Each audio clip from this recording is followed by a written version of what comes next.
Hi everyone, this is Peter Kim. In today's webinar, we'll be discussing how we can build an automation framework that scales.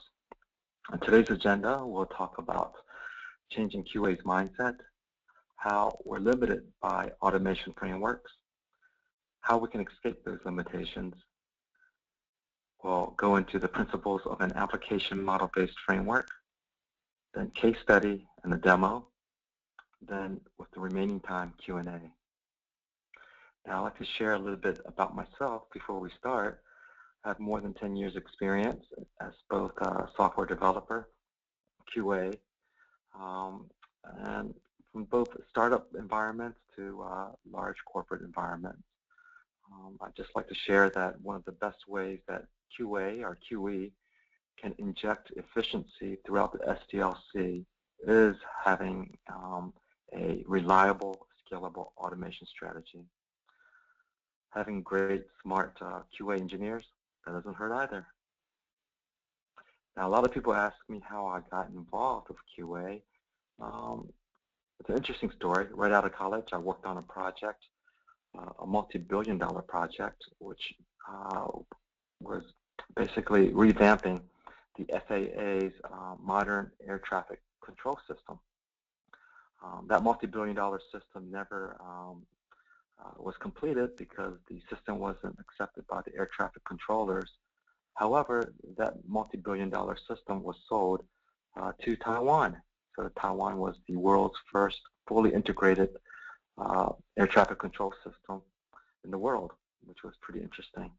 So I was part of the team that actually was flown into Taiwan to do a 720-hour continuous reliability test. They call it a site acceptance test. Well, guess how long it took before the clock was started? Well, within the first 5 minutes, one of their senior air traffic controllers crashed this multi-billion-dollar system. The way he did it was he entered a negative altitude. And that was my first reality check on the importance of QA. Now, a couple years later, well, it happened again, where we had a mishap where software engineers from various teams and companies, they failed to convert to the same common measurement, where one was programming for the English and the other to the metric measurements by Mars probe. So that was another reality check. So basically those two stories I just shared with you, here, QA kind of missed it. Here, what in the world was software development thinking? Well, that goes into our next discussion here on QA's mindset. Obviously, the mindset of QA developers and software developer engineers and tests, it's all different. And I just want to share that from my experiences as a QA manager, it's really important for QA directors and managers to understand the skill set of their QA team. You know, it's really, really ironic that as a QA manager, I've seen other QA managers and directors basically impose that, hey, let's write an automation framework so we can do a better job testing. Now, the problem with that is your team is QA. They're not equipped. They're not experienced to build software. And I think that's a problem that I see across the board in the jobs that I had in QA teams, where the upper management, whenever they discussed the topic of building a framework, well, it was the QA team that built that framework, and it was usually a framework that failed. Basically, it required QA to spend a lot of time, a lot of resources managing their framework rather than detecting bugs with that framework. So I really want to reiterate both QA and dev, they are different. They have different skill sets. It's it's something that's very common sense, but sometimes when you're leading the team, just like we saw in those two examples of the air traffic controllers and the Mars probe, sometimes you don't look at the simple things, all right? So QA testers are great at finding defects, and it doesn't matter that they're unable to code. Just like software engineers, they write defects. They're great at writing code, but they can't always find the defects that they write. So what I like to kind of share, and what I get out of this anyhow, is that software developers, for them to do their job, they need to recognize software patterns, whereas QA engineers, to do a great job, they should have the ability to model their business or application domains. Being able to model what you are testing, it just helps you that much more to verify and validate those requirements in user stories. Now, one of the things I love to do is right now I like to share a typical automated test script, a functional test, but this is an example where it won't scale. It doesn't scale. And you see these type of automated test scripts all the time. Typically, it's from an inexperienced QA engineer. Sometimes you see it from an experienced QA engineer, but it's one that QA teams need to recognize that this is not the correct approach. So this is a demo, and the focus is on the issue of sequenced or keyword command-based type of test scripts. So let me kind of demonstrate that.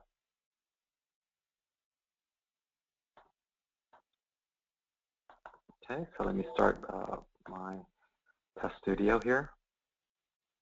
And I'll do a simple automated functional test of a car search.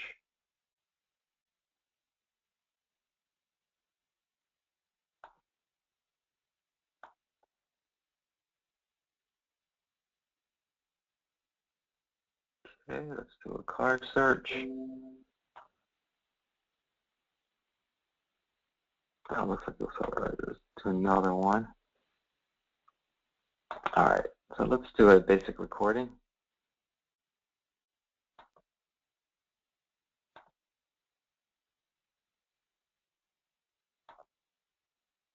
Okay, so I'm demonstrating how you shouldn't write test scripts. So this is a keyword or command sequence pattern that's being used for this test script. Let's go to CarMax. All right, let's get started. So let's do some validations as well. Let's see, let's make sure that this element is enabled. I'm just doing some page validations as well as putting some weight conditions. Okay. So add a few more assertions here.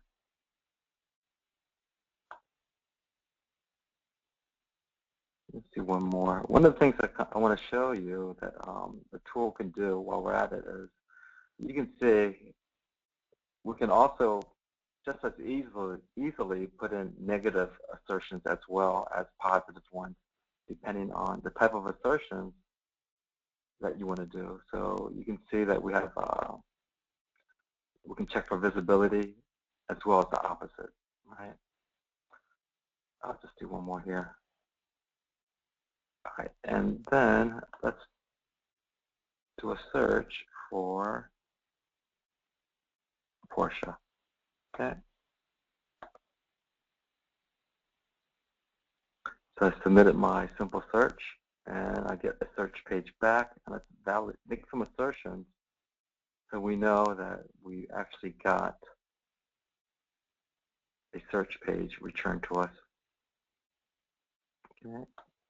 And again, the purpose of this demo is not to talk about different types of testing assertions. It's more about the pattern, right? And this is more like a sequence command pattern. so to speak, sequencing commands to automate your tests.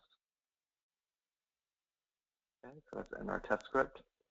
And so this is what I meant by a command, our sequence list of commands, right, for our test script. So you can quickly see that, hey, these are a bunch of commands. And so the downside to this, if it's not obvious, is if any of these steps were modified as a result of a change to a requirement or a user story, you could see how brittle this approach really is, right?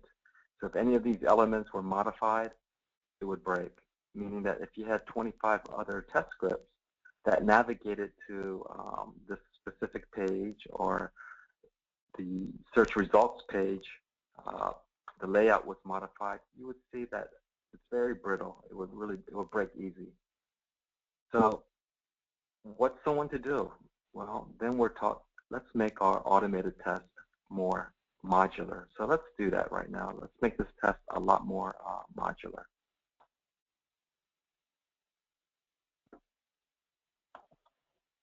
And that's really easy to do with Test Studio.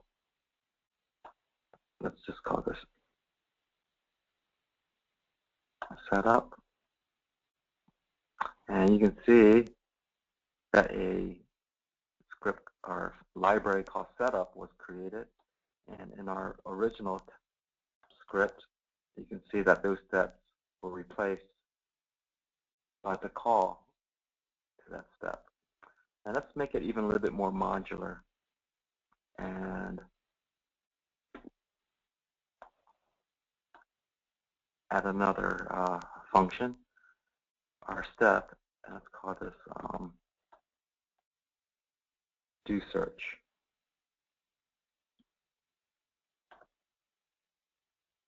All right, so let me save this. So our main script is beginning to look a little bit more modular, and let's take it one step further. Let's create a step called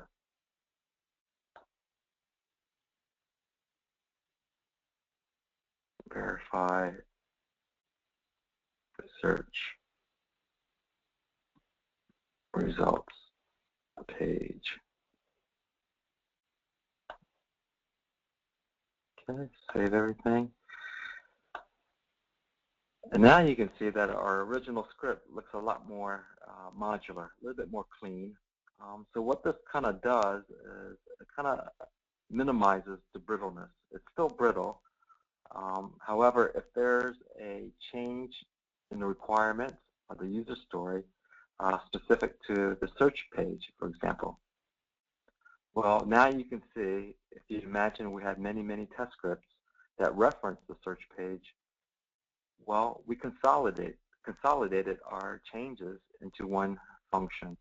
So rather than changing it in all the test scripts, if they were written sequentially, like in the first demo, you can see that would cause a huge impact. But here, by making that same test script more modular, it kind of makes it a little bit less brittle. It's still brittle, but it helps us at least be a little bit more scalable. And let's kind of clean this up a little bit more and kind of make it easier. So I'll just call that common steps. And you can see how quickly now we can make it even more modular and easier to manage. Let's take it one step further. I'll call this test case dash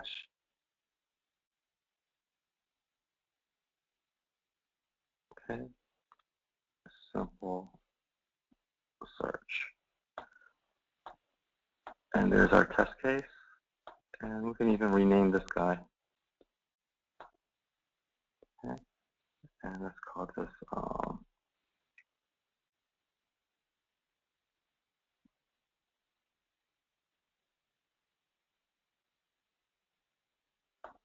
all right, so there we have it. We have a somewhat modular, automated functional test. So let's execute this before we go to the next demo. Yes, I want to save everything, and let's run it.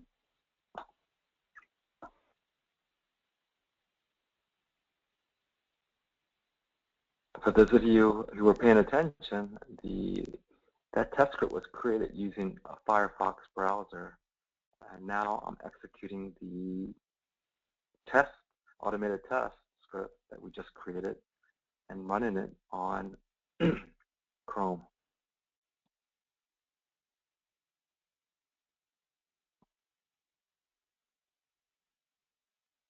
All right, very simple test, and it looks like everything passed. There we go.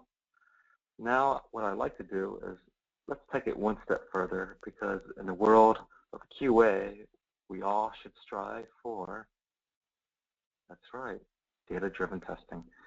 So let's do that. Let's make this test data-driven. And it's very easy to do. Okay, with Test Studio. Let me do that real quick.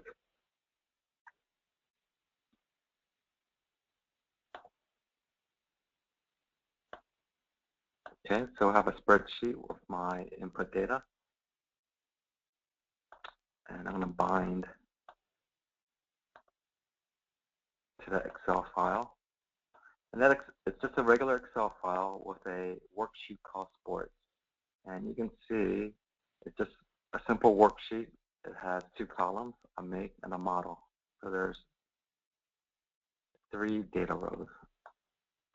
Okay, so that's how quickly and easy it is to associate an external data sheet to this test. And what I'd like to do is have that same Excel file be accessible to the functions. So I want to parameterize those rows to the sub-functions. Okay.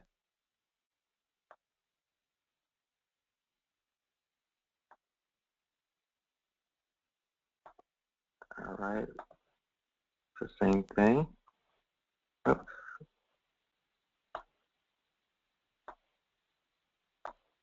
So the sub-functions need the ability to get the same information from the parent.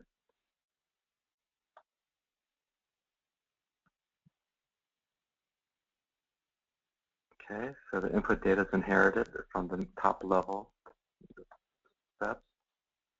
And here, instead of hard coding push or the user input, we're going to now pair it from the column make in that spreadsheet or that data file that we said we would use. And that's it. So now we have a data-driven test. So that Excel file had 3 rows. So if we were to execute this now, it should iterate over those 3 rows. So let's go ahead and run it.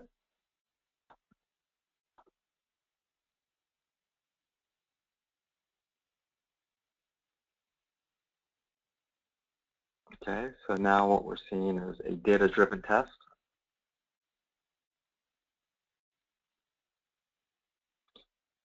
So while this is running, I just want you to, kind of enjoy your coffee or tea and just, see how quickly and easy it was for us to do a simple functional test, make it somewhat modular, and also make it data-driven using Test Studio. However, there's always a however. This test is still brittle. We all know that if any of the user stories or the requirements change, that just because we made it a little bit modular and data-driven, well, this test case that we're executing now would still be prone to failure. And depending on the type of requirements or user story changes, it could have a pretty big impact on how drastic all our other test cases that were automated are impacted. And that leads us to a model-based approach. So you can see that everything passed. It was totally data-driven, right? First we searched on Porsche, BMW, then Mercedes. All right, so what does that mean? So let's get back, okay? So the first demo, I kind of did 3 demos in one. The first demo was to showcase that you could have a functional test that's command-based, or others call it keyword-driven. But the point is that it's stacked. It's a sequence of commands, and that typically will never scale. And if that's what your test cases or automated test cases look like, I'm sure you're spending a lot of time, a lot of QA resources refactoring those type of tests whenever changes are made to your requirements. Now, the second part of that demo that we improvised was making it more modular, right? To make it more clean. That way, if there's any changes, at least we can minimize the impact based on how we decoupled those steps or functions, right, that our main test scripts are using.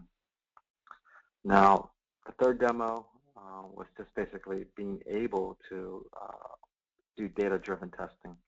And the reason we do data-driven testing is not because, we want to test multiple permutations of data. I mean, that's part of it.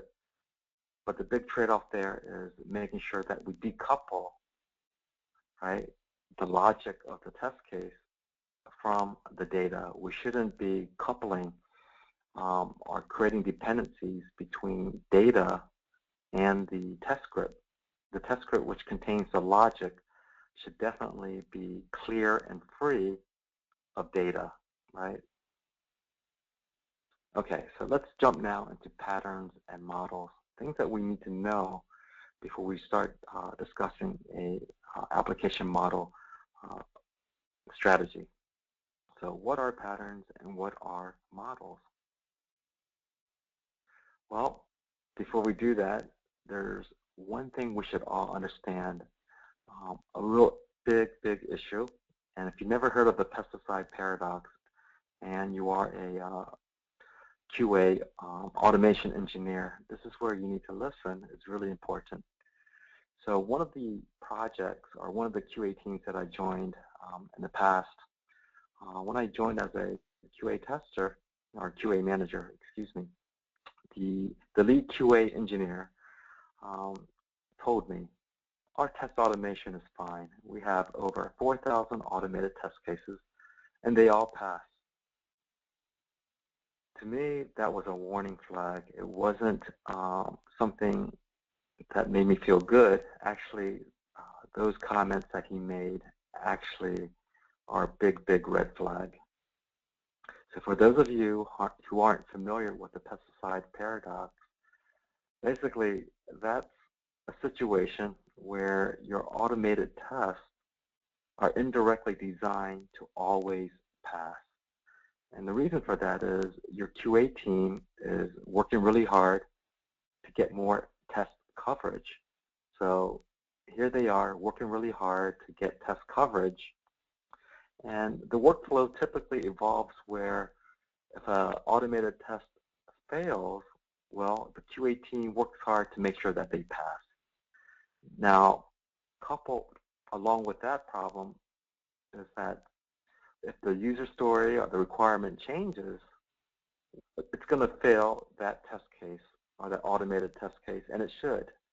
But typically what happens is the QA engineer, they'll fix the automated test scripts so they pass. However, they neglect adding the required assertions, the verifications, the checkpoints to those automated tests to reflect those new changes in the requirements or user stories. And when that happens, slowly and gradually, your automated test cases, they're always going to pass, right? And so as a QA director or a QA manager, I'd like to share with you, if you do have a QA team that claims they have a huge amount of automated test cases and that they all pass, I would make sure that my automation reports share not only which test cases were automated, but include the metric on how many assertions are being conducted per automated test script. That way, over time, you should see changes or variations on the number of assertions per automated test case. And that would help identify potential areas of pesticide paradox. Okay? Okay, now let's go back to patterns and models. So real quick example of what a pattern is. Here we're talking about a command pattern versus keyword driven. Now typically we see that word a lot. I think it's been around for the last 7-8 years that QA automation engineers, they always believe that, hey, we need a keyword driven approach. The problem again with the keyword driven approach is that, as we saw in the first demo, you're really putting yourself into a corner for the potential of writing sequence commands. Again, whenever the user story requirement changes, something as simple as, I always get to page X to these 5 clicks, right? And so that's how you do your keyword-driven approach. Well, what happens is, what if you need to submit a form, then click on 2 links to get on page X? Everything that was keyword-driven potentially needs to be refactored. And so more time, QA resources to refactor. We want to minimize that. Okay. So now, what about models? So models, a real model would be, an application or a business model. All right, and that's a real model. But in the world of QA, we're taught that we model because we have tabular or spreadsheet, input data. The fact that we have an object repository of all the elements, specific to a page. That's just data. It doesn't really model an application or a business. It's just a collection of data where you can look up an element. So what does that mean? Well, we first need to understand what a pattern is and what a model really is. A real pattern would be, for example, the composite or dual dispatch strategy or a visitor pattern. Those are real software patterns that help you or promote really good code development where you can minimize having to refactor your code. It's going to promote reusability. In terms of modeling would be something as the healthcare industry, e-commerce, or even the financial or banking systems. A model would define an application, for example. It's not just data grouped together with the ability to identify those elements, right? Okay, so this kind of leads to the next point, which is we can use patterns to manage an application, and that application would be a web browser, right?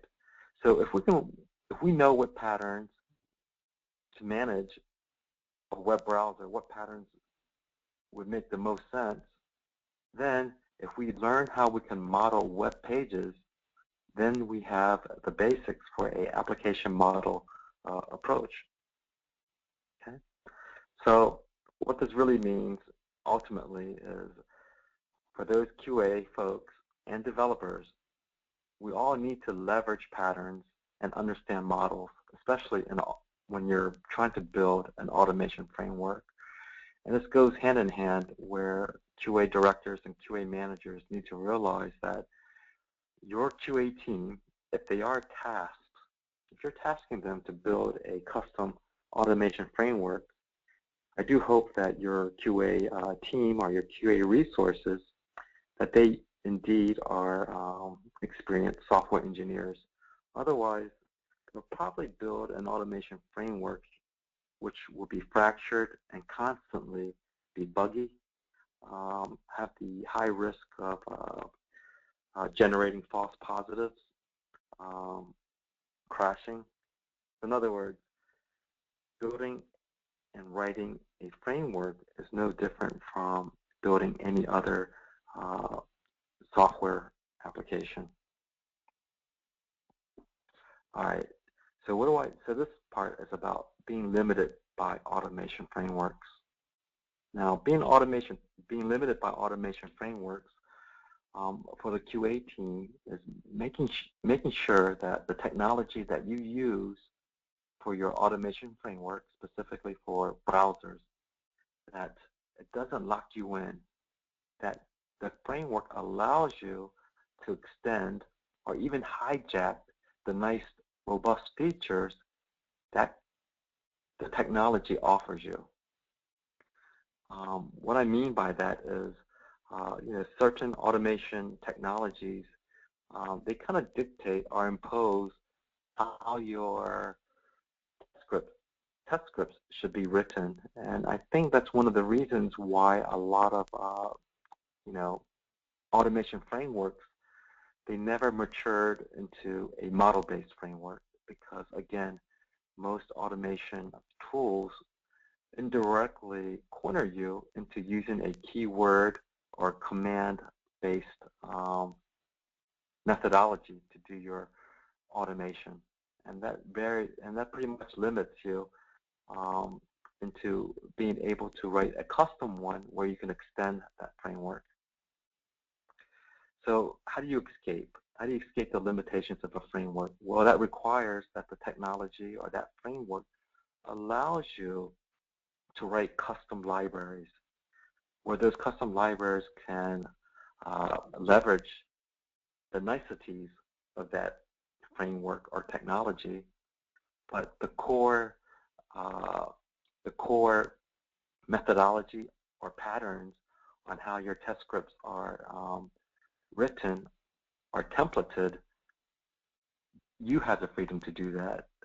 You're not locked in or imposed to write your automated test scripts in a specific manner.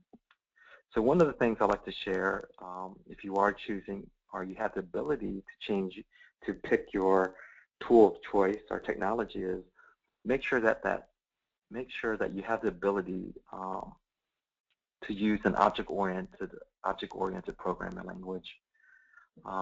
Also, avoid any technologies where the object identification technology that they use is really, really weak, right?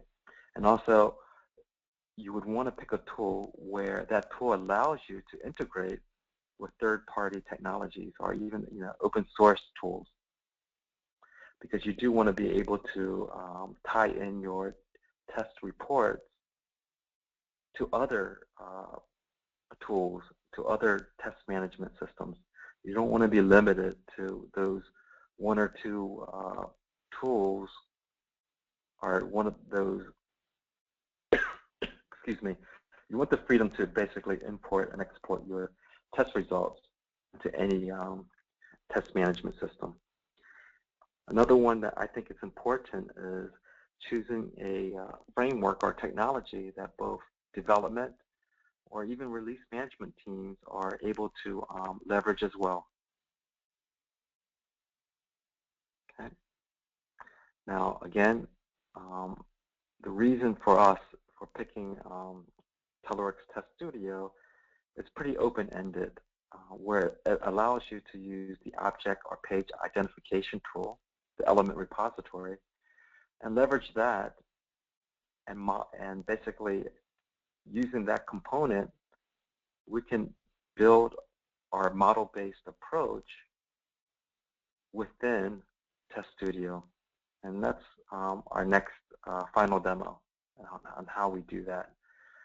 Again, one of the other things to remember is to make sure that you always decouple the framework from the application under test. Okay?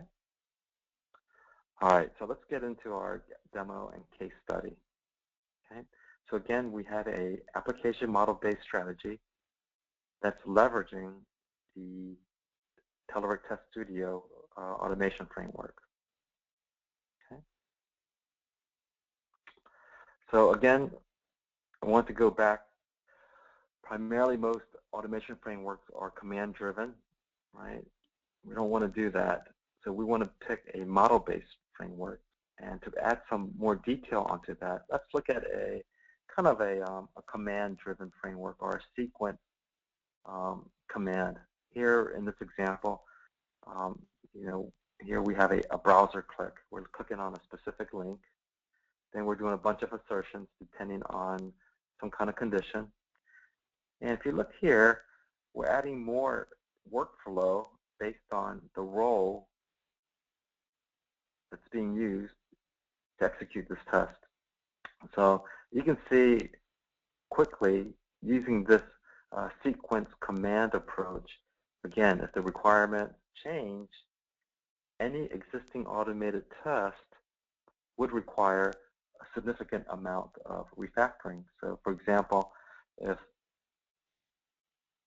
these assertions needed to be modified, well, all your test scripts that had similar assertions that were mapping to that requirement, you would have to go back and change them. So one of the ways we can avoid that is using an application model-based framework. Now, one of the beliefs that are principles that we have for a application model-based framework is, again, the freedom to leverage open source technologies. So using a application model-based framework, our QA team or myself, we actually use it with Selenium WebDriver on some of our projects, as well as, of course, we use it with Test Studio. And because it is an application model-based framework where we employ different programming languages, we actually have some Ruby, C#, Java, and even Node frameworks that leverage this automation approach. Now basically, an application model-based framework, we're able to model the pages, the forms, and the web elements, define them, but attached to each of those objects, we can specify expected behavior. And once we're able to attach expected behavior, the heart of the framework, the application model-based framework, the engine, it's able to take a model and generate code. So in other words, we're using the power of code generation to do our automation. So using a model-based approach, you basically model your pages, your forms, your elements, attach expected behaviors and restrictions, because those behaviors and restrictions ultimately boil down to the assertions. And when you're automating, the set of assertions that you're conducting basically are the requirements. So requirements manifest themselves in automation through the set of assertions. So with the power of code generation, right, based on your model, you can quickly see how it minimizes any type of code refactoring or test script refactoring, because it's code generation based on a model. Okay, and that's what the next demo will show. Let me take a quick break here, guys. 1 second.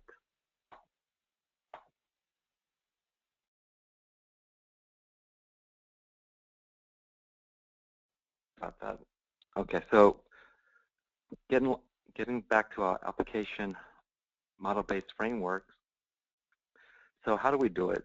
Basically, one of the ways we can do it is through XML. Through XML, you can use your own structure. I don't like using the word domain-specific language, but I think that's the only word I can really use. Using XML to sculpt your model using a domain-specific language are basically using your own XML template or layout to define your pages, your forms, and their elements. So in this example, the home page, you can kind of see where the starting URL is for that page. And just through basic composition, and I think, even a lot of people already use composition, you can kind of say that this home page is composed of other subpages. Okay? And the same with form. You can say that I have a form called advanced search, for example, and this form is composed of other forms or other specific objects. And so this is how you can model a page and forms. And some of the behaviors and restrictions or conditions you can place on the page, form, or the actual element is you can say that this page or this element or, for example, button, when is it enabled? When is this link visible? When can I click on it? Can I click on it all the time? Or can I click on it when a value of another object matches this regular expression? So if you can impose these type of restrictions and conditions, now you have at a minimum the ability to inject conditions and expectations on your pages, forms, and web elements. And using these restrictions and conditions, well, you can auto-generate the assertions that are required. Something as, when is this object clickable? Well, it's clickable only when I'm logged in, right? Or it's clickable when another object is visible or when another object is not visible. So that's kind of the basics on how we can do application model-based framework. And again, this webinar is just to share that there is a thing called application model-based frameworks for automation. So this is kind of like an intro.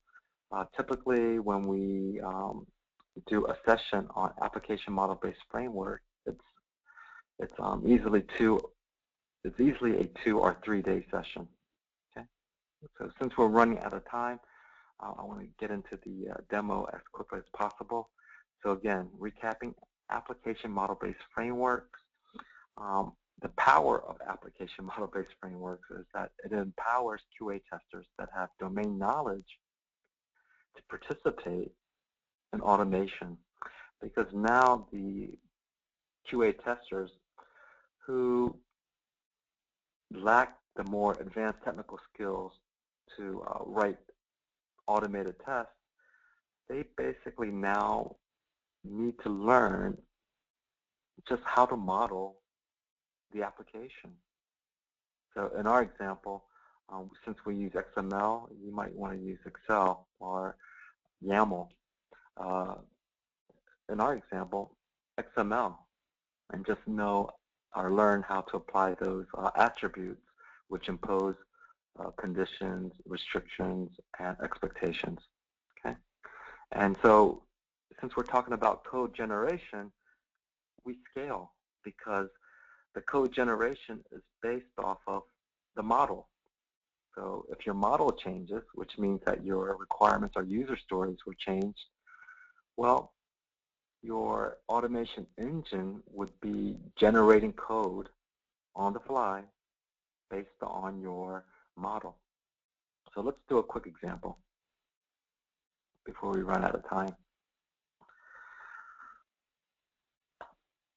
So here's an example of CarMax.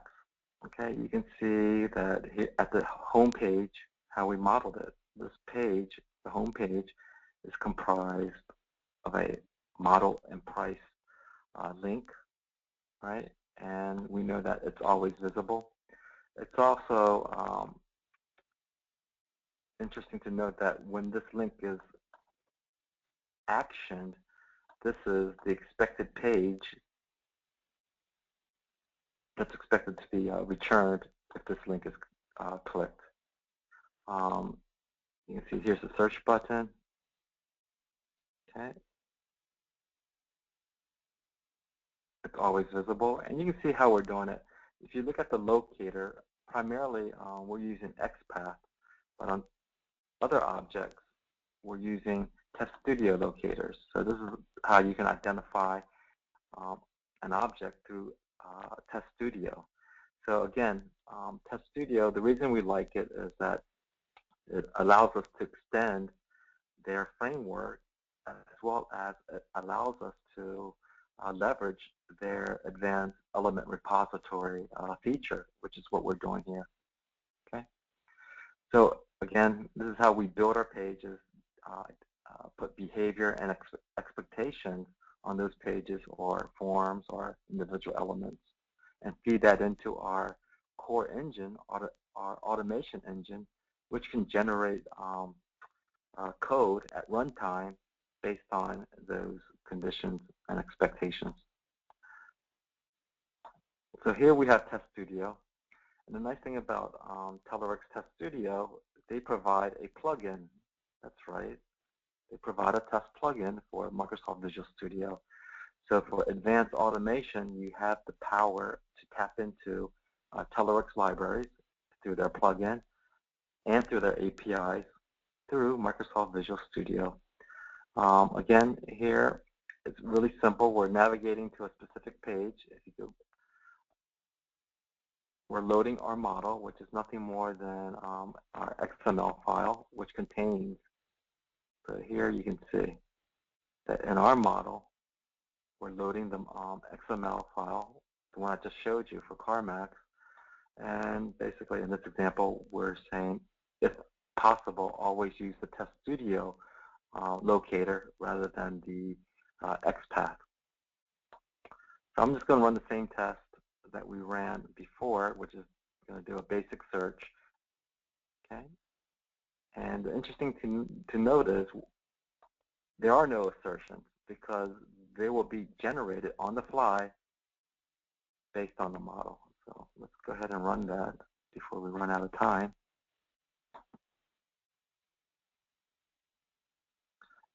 I put some breaks in there so I can kind of talk through what's happening. So first, it's just going to go to open up a browser and go to a specific URL.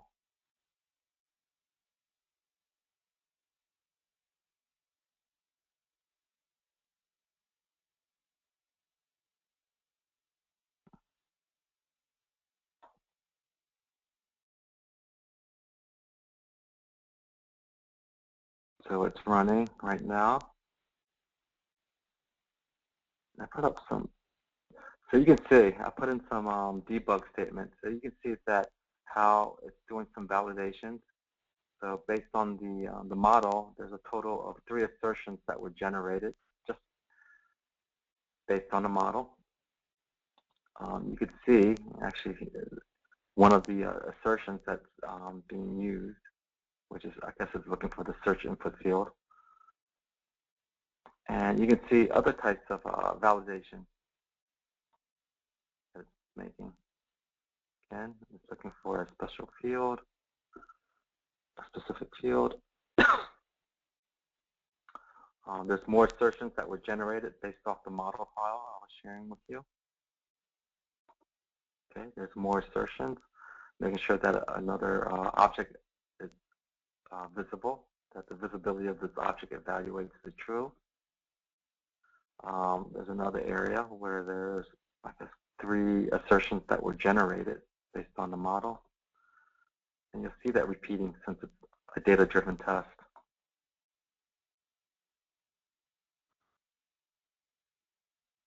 Okay, there's more assertions being generated based off the model.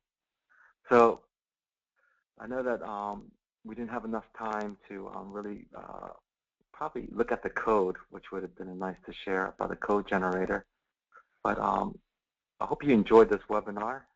Yeah, feel free to reach out to me or Telerik. I'd be interested to hear your feedback. I wish we had more time. Yeah, I do want to share again that the key to application model-based framework is writing a model and having your framework, automation engine, having it prepared so that it's able to do code generation based off your model. And in a nutshell, that's application model-based frameworks. So I really appreciate your time. Again, feel free to reach out to me, and I'll try my best to answer any questions. Thank you very much.